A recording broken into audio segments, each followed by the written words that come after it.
ముఖ్యమంత్రి గారి పైన సభ హక్కులకు సంబంధించిన నోటీస్ ఇచ్చినట్టుగా, అదే సభకు రానటువంటి మీరు సభ హక్కుల గురించి ఎలా మాట్లాడతారనేది ప్రజలు ఈరోజు మిమ్మల్ని నిలదీసేటువంటి సందర్భంలో శాసనసభలో గౌరవ ముఖ్యమంత్రి శ్రీ రేవంత్ రెడ్డి గారు, గౌరవ నీటిపారుదల శాఖ మంత్రి ఉత్తమ్ కుమార్ రెడ్డి గారు, ఇతర ప్రజా సమస్యలపైన గౌరవ మంత్రులు పలు బిల్లులు ప్రవేశపెట్టినప్పుడు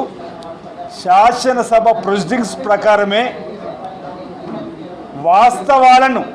ప్రజలకు చెప్పే ప్రయత్నం చేసిన సందర్భంలో రేవంత్ రెడ్డి గారి స్పీచ్లో వచ్చిన వివరణతో ప్రజలందరూ కూడా ఆ 10 ఏళ్లలో కృష్ణా జిల్లాలో జరిగినటువంటి దోపిడీ, పాలమూరు రంగారెడ్డి జూరాల నుంచి శ్రీశైలంకు మారిన వైనం, 3 లిఫ్టులు కాస్త 5 లిఫ్టులు ఎలా అయినాయి, 20 మోటార్లు ఎత్తిపోసేటివి 37 ఎలా అయినాయి, అందులో కమిషన్ల కాసులు వర్షం కురడానికి చేసినటువంటి సందర్భాన్ని వారు విడమర్చి ప్రజలకు చెప్తే తట్టుకోలేక తల్లాడిపోయి ఈరోజు వారు సభను తప్పుదో పట్టించడం చెప్పిన విధంగా మాట్లాడడం, బట్టలు తీస్తామని చెప్పని ఒకరన్నారు, తోలు తీస్తామని మరొకరు అన్నారు, అసెంబ్లీ నడవని చూద్దామన్నారు. తీరా అసెంబ్లీ పెడితే సభా నాయకుడు ఉన్నటువంటి రేవంత్ రెడ్డి గారి ఆలోచనకు భయపడి వాస్తవాలు 90 టీఎంసీలు మేము కావాలని చెప్పినటువంటి లేఖలో 40 టీఎంసీలు మొదటిగా, రెండో దశలో 40 టీమ్స్ ఇచ్చిన ముందు 90 టీమ్స్కి సంబంధించినటువంటి అంశంలో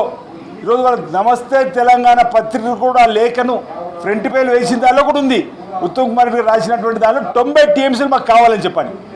తీరా లోతుల్లోకి వెళ్తే సుప్రీంకోర్టులో వీళ్ళు వేసిన అఫిడవిట్ సాగునీటి ప్రాజెక్టే కాదు,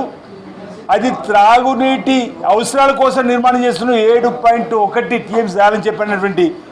వాళ్ళు ఈరోజు సభలో ఆ జవాబు ఏ విధంగా చెప్పాలని చెప్పని భయపడి రాకుంటున్నటువంటి వాళ్ళు ఈరోజు పెద్ద మాటలు శాసనసభ స్పీకర్ గారిని పట్టుకొని ఇష్టానుసారంగా మాట్లాడే మాటలు, స్పీకర్ గారు చైర్ను అవమానించేదో మాట్లాడు. అందుకే నిన్నటి రోజు నేను కూడా అసెంబ్లీలో మాట్లాడింది, ఒక రూలింగ్ ఇవ్వాల్సిన అవసరం ఉందని చెప్పండి. బీఆర్ఎస్ పార్టీకి ప్రజాక్షేత్రంలో ప్రజా సమస్యలపైన పరిష్కారం చేసేటువంటి తపన ఎక్కడ కూడా కనిపిస్తలేదు. సరే, మేమంటే రాజకీయ విమర్శ అంటారు, మేమంటే అంటే వాళ్ళేమో మా ముఖ్యమంత్రి గారి పైన ఈర్ష్యాభావంతో మాట్లాడుతున్న మాటలంటే, నిన్నటి రోజు శాసన మండలిలో గత 10 సంవత్సరాలలో ప్రభుత్వంలో భాగస్వామిగా ఉన్నటువంటి కవిత, ఆ కుటుంబంలో సభ్యురాలుగా ఉన్నటువంటి కవిత కూడా ఈరోజు అవినీతి అక్రమాలపైన మాట్లాడినటువంటి మాటలకు ఏం సమానం చెప్తారో బీఆర్ఎస్ పార్టీ నాయకులు చెప్పాల్సిన బాధ్యత ఉందంటున్నాం. కవిత మాటల్లో సిరిసిల్ల సిద్దిపేట కలెక్టర్లో జరిగినటువంటి అవినీతి గురించి మాట్లాడింది. తెలంగాణ కోసం పోరాటంలో అమరులైనటువంటి అమర జ్యోతిలో కూడా అక్రమాలు జరిగినాయి. అంబేద్కర్ గారి విగ్రహం కానీ సచివాలయం కానీ ఈ విధంగా మేము మొదటి నుంచి చెప్తున్నది ఈరోజు వాస్తవం చెప్పి ప్రభుత్వంలో భాగస్వామి, కుటుంబంలో భాగస్వామి అయినటువంటి కవిత చెప్పిన మాటలకి ఈరోజు సమానం చెప్పేటువంటి బాధ్యత